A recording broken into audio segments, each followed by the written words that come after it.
খ্রিস্ট জন্মোৎসব সোমবার।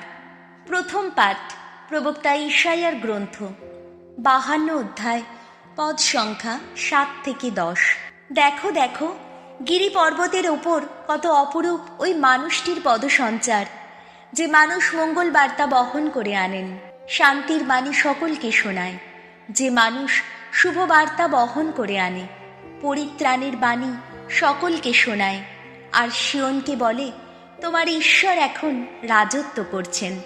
ওই শোনো, তোমার প্রহরীদের উদ্দাত্ত কণ্ঠস্বর, তাদের সকলের আনন্দ চিৎকার।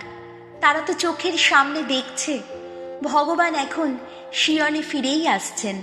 এসো, জেরুসালেমের যত ভগ্ন স্তূপ, আনন্দ চিৎকারে ফেটে পড়ো তোমরা সবাই, কেননা ভগবান এখন তার আপন জাতিকে সান্ত্বনা দিচ্ছেন।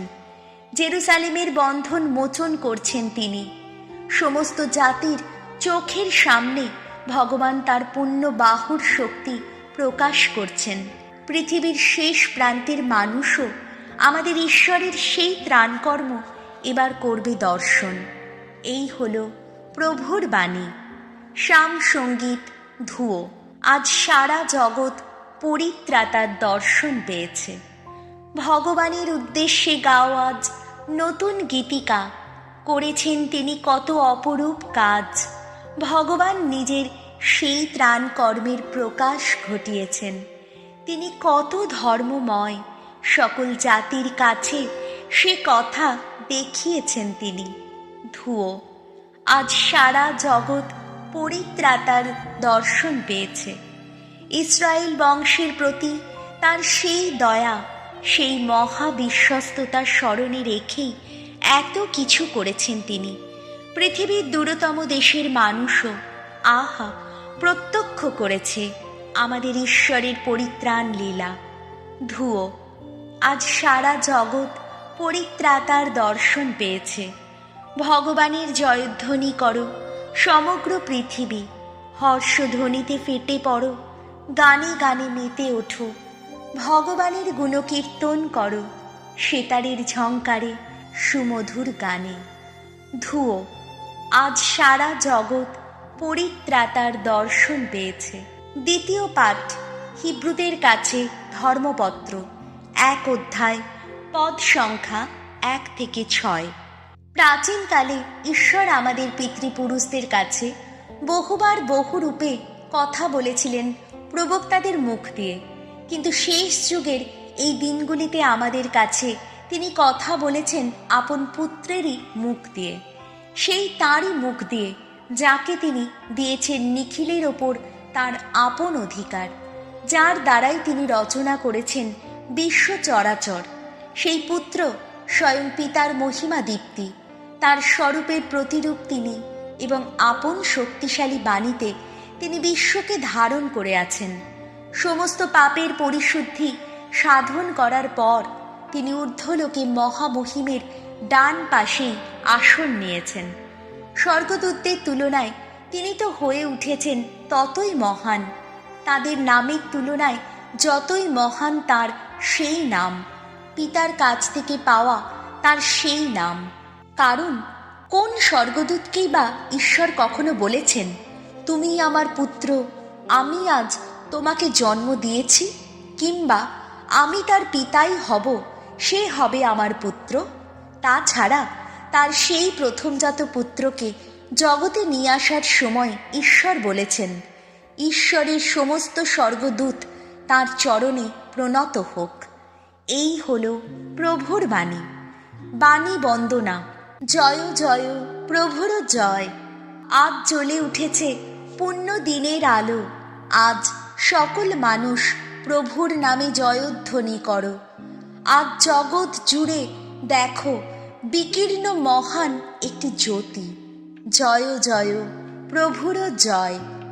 যোহন রচিত মঙ্গল সমাচার সম্পূর্ণ পাঠ 1 অধ্যায়, পদ সংখ্যা 1 থেকে 18। আদিতে ছিলেন বাণী, বাণী ছিলেন ঈশ্বরের সঙ্গে, বাণী ছিলেন ঈশ্বর। আদিতে তিনি ঈশ্বরের সঙ্গেই ছিলেন।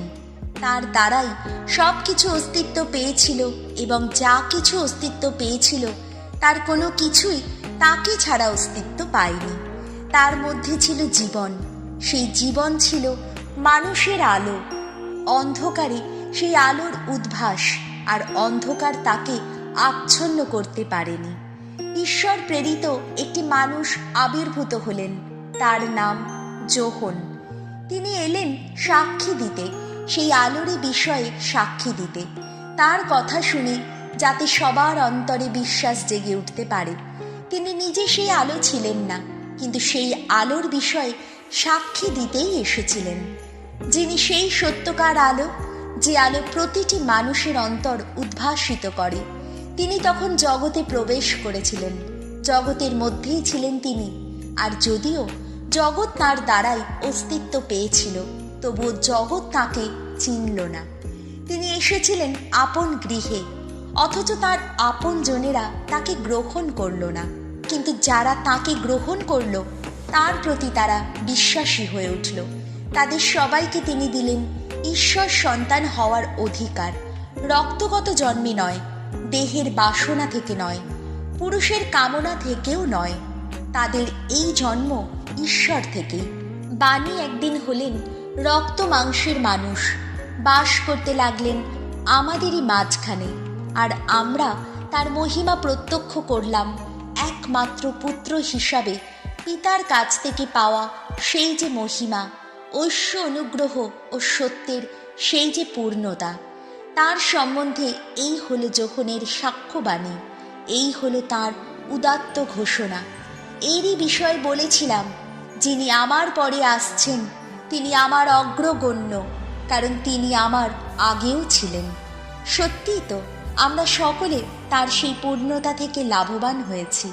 লাভ করেছি অনুগ্রহ আর অনুগ্রহ। মসির মাধ্যমে তো দেওয়া হয়েছিল বিধান, কিন্তু সেই অনুগ্রহ, সেই সত্য নেমে এসেছে যীশু খ্রিস্টেরই মাধ্যমে। ঈশ্বরকে কেউ কখনো দেখেনি। পিতার হৃদয়ের কাছেই যার আপন স্থান, নিজে ঈশ্বর যিনি, সেই একমাত্র পুত্রই তাকে প্রকাশ করেছেন।